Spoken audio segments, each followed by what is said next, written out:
Vous voyez cette colère dans le regard de cette femme? Ben dites-vous que c'est rien par rapport aux mots de cet homme. Et là, on a l'ambassade qui brûle, le signe d'un peuple qui n'en peut plus. La France est accusée d'être la principale cause de la crise économique et politique que vit en ce moment le Niger. Elle est présente pour défendre ses intérêts. Et si on devait en citer un, ça serait l'uranium qui est essentiel à l'activité nucléaire et donc son indépendance énergétique. Le Niger exporte 17% de la consommation annuelle de France, mais elle le consomme et au Niger, elle le produit aussi. Donc, on bénéficie à un prix moins cher que le prix du marché. Ah, et si vous regardez bien ces manifestations dans cette vidéo, vous voyez il y a des drapeaux russes. On comprend que Poutine a aussi envie de sa part du gâteau, voire le gâteau entier. L'occasion aussi de mener une guerre contre l'Occident. En tout cas, la guerre en Afrique est lancée et elle risque de faire beaucoup de dégâts. On va découvrir tout au long de cette vidéo comment Poutine a prévu de fragiliser la France.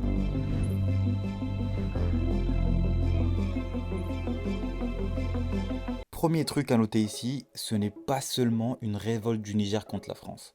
C'est bien plus que ça. C'est une Russie contre un immense groupe de pays que nous appellerons l'Occident. À vrai dire, la Russie a choisi l'Afrique pour mener son jeu d'échecs. En 4 ans, ce sont 6 des 7 tentatives de coup d'État depuis 2019 qui ont eu lieu dans des pays francophones. Et à chaque fois, la Russie est impliquée. Ça explique aussi pourquoi ces 25 pays africains ne condamnent pas l'invasion de l'Ukraine aux Nations Unies. En fait, en vue des tensions actuelles entre la Russie et l'Ukraine, qui est armée principalement par la France et les autres pays de l'Occident, Poutine a décidé de mener le combat autrement. Il a opté pour ce qu'on appelle le soft power.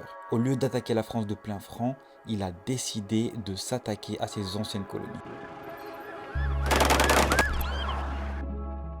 Mais la Russie n'est pas stupide. Poutine n'a pas juste choisi l'Afrique pour la beauté de son désert. Il a profité du chaos qui régnait dans la région. Je parle de la guerre que menait la France contre le djihad, Al-Qaïda, Boko Haram et toutes ces organisations terroristes. Et il a analysé l'importance que représente le Sahel pour la France en termes de ressources naturelles, l'uranium, le cobalt et la liste est longue. Importance qu'on découvrira un peu plus tard dans la vidéo. Donc devant lui se tenait une France sensible et dispersée, mais surtout fragilisée car elle était en train de perdre la guerre de l'opinion publique. Mais Poutine ne s'est pas sali les mains directement. Il a envoyé son groupe de mercenaires Wagner pour semer le chaos dans ces pays. Ils ont commencé en Afrique du Centre, ensuite ils étaient actifs au Mali et le Soudan. Et quelques semaines après le coup au Niger, un des officiers nigériens qui était responsable du coup d'État a demandé aussi l'aide de ce groupe. Et c'est sûrement pour massacrer la population qui était contre ce coup d'État. Pas trop étonnant, c'est leur spécialité, le massacre en masse. Bon, ça c'était avant la mort de Prigojine. Par, on sait très bien qui. Puisque le pouvoir du groupe paramilitaire est en train de s'affaiblir actuellement. Mais attendez, Poutine ne menait pas uniquement une bataille sur le terrain à travers le groupe Wagner, c'était aussi une guerre de propagande bien palpitante. L'armée russe est le sujet principal de plusieurs vidéos de propagande. Comme cette vidéo caricaturale dans l'une des scènes de la vidéo, on voit des soldats russes combattre au Mali contre des zombies français. Sans compter les nombreux faux comptes gérés depuis la Russie qui pénètrent les esprits des Nigériens et qui remet à table le passé colonialiste de la France et ses ambitions néfastes. Et Poutine adore cette narration de l'Occident néocolonialiste. Bon, ça semble parfaitement marcher puisque la tension s'est accentuée depuis le coup d'État au Niger en juillet dernier. Emmanuel Macron a finalement décidé de renoncer à toute confrontation avec la pression du peuple nigérien. Le retrait des troupes françaises est imminent. L'ambassadeur français a été rappelé. De toute façon, il n'y avait plus d'ambassade. Elle a été brûlée, victime de la rage d'un peuple qui ne pouvait plus accepter la présence de la France, accusée d'être la cause principale de la misère que vit en ce moment le Niger. Et quand on y pense, la question que je me pose aussi souvent, comment un pays avec autant de ressources naturelles peut être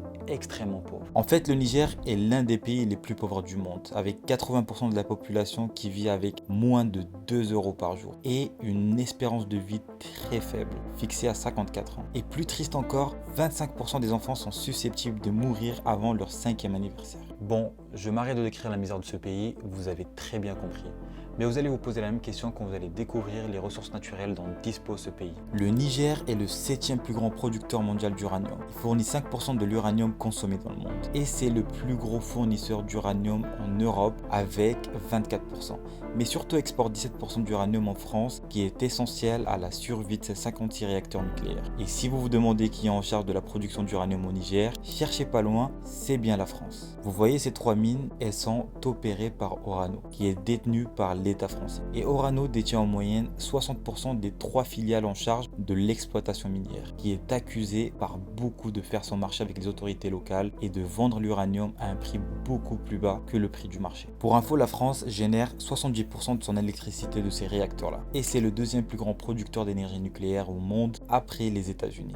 Il y en a tellement en excédent qu'elle en exporte. Et ça lui rapporte 3 milliards de dollars par an. Et vous savez c'est quoi le plus triste dans l'histoire? Vous vous imaginez, vous, vivre un jour sans électricité? Honnêtement, je pense pas.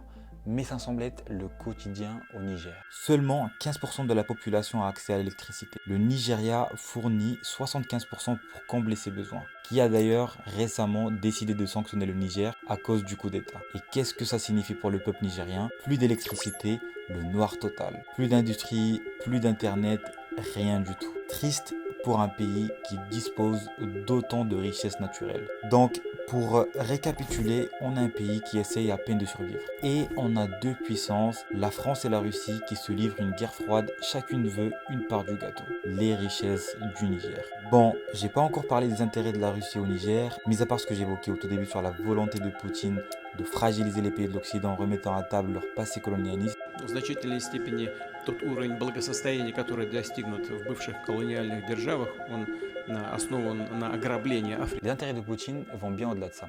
À vrai dire, c'est plus stratégique que ce que vous pouvez penser.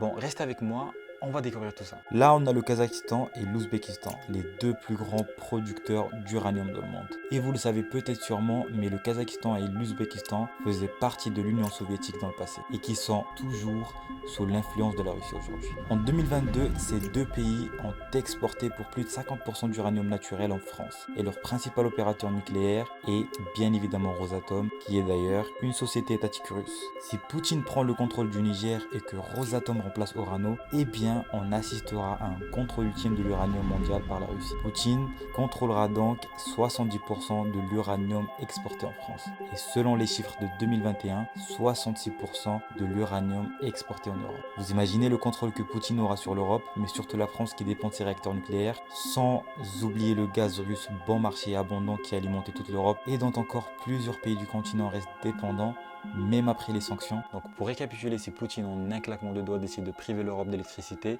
c'est très simple, il pourra.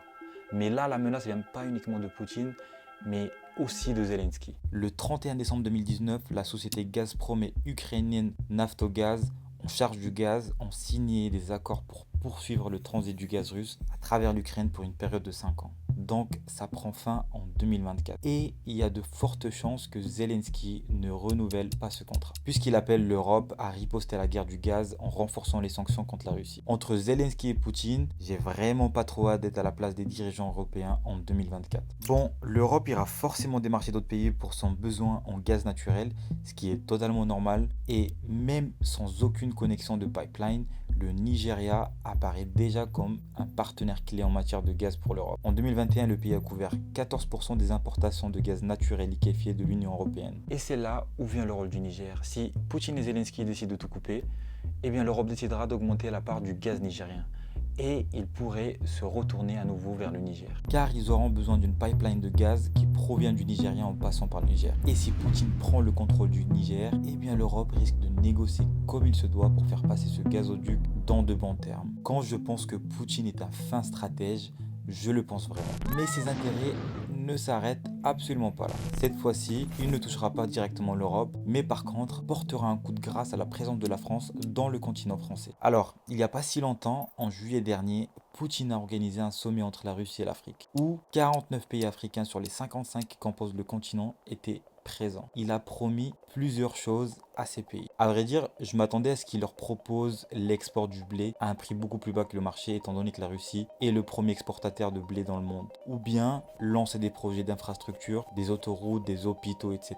Alors en plus de ça, il a proposé bien plus surprenant que ce que vous pouvez penser. À vrai dire, j'étais bien étonné de lire que la Russie a conclu un accord avec l'Ouganda pour la construction d'une centrale nucléaire. Pour info, l'énergie nucléaire est très peu développée sur le continent, avec uniquement un seul site en Afrique du Sud. Tout simplement parce que les puissances nucléaires ne sont généralement pas très partantes pour partager ces technologies, surtout avec les pays émergents. Mais là, on parle d'un pays très pauvre. comme l'Ouganda. Peut-être la construction d'une centrale nucléaire contre la majorité du cuivre et du cobalt de l'Ouganda. En tout cas, c'est fort probable. Mais si la Russie a comme intention de développer le nucléaire civil dans le continent africain, le pays suivant peut très bien être le Niger, puisqu'il détient une quantité abondante en uranium. Et logistiquement et financièrement, ça coûtera beaucoup moins cher à la Russie pour les exploiter. Et ça arrangera aussi le Niger puisqu'il manque cruellement d'électricité. Mais ce qui est encore plus impressionnant, et c'est aussi la cerise sur le gâteau, pour un pays comme l'Ouganda et peut-être aussi le Niger dans un futur proche, l'avantage d'un partenariat avec la Russie est qu'elle prête jusqu'à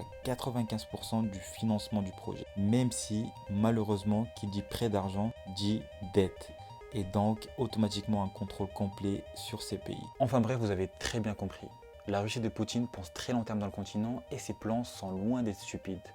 Mais le but premier est de bouleverser l'ordre mondial, puisque la guerre froide au Niger n'est qu'une guerre proxy. Bon, après, le Niger n'est qu'un pays parmi plusieurs dans la région, où Poutine a remporté la guerre de propagande. Le drapeau de la Russie représente en ce moment un symbole de révolution dans les pays du Sahel. Et Poutine représente le symbole d'un sauveur, celui qui a promis à l'Afrique une indépendance. Par contre, il faut garder en tête que même si les intentions de Poutine envers l'Europe semblent dénudées d'empathie, couper les pipelines ou mener une guerre de l'uranium à l'Europe ne nuit pas seulement à l'Europe. Cela nuit également à la Russie. À court terme, ils ont gagné plus d'argent que prévu à cause de la hausse des prix du gaz pendant cette crise, mais en faisant cela, ils rompent le lien avec leurs meilleurs clients. Et la Russie cherchera d'autres clients à l'Est, mais personne ne sera prêt à payer le prix auquel l'Europe était prête à payer pour obtenir le gaz russe. Et deuxièmement, en parlant de long terme, oui, cela est douloureux pour l'Europe maintenant, mais ça les forcera à trouver plus rapidement d'autres formes d'énergie provenant d'autres endroits et aussi loin des terres africaines. Spoiler alert, le Qatar est sur le point de devenir beaucoup plus riche qu'il ne l'est déjà. Et la France ira développer des liens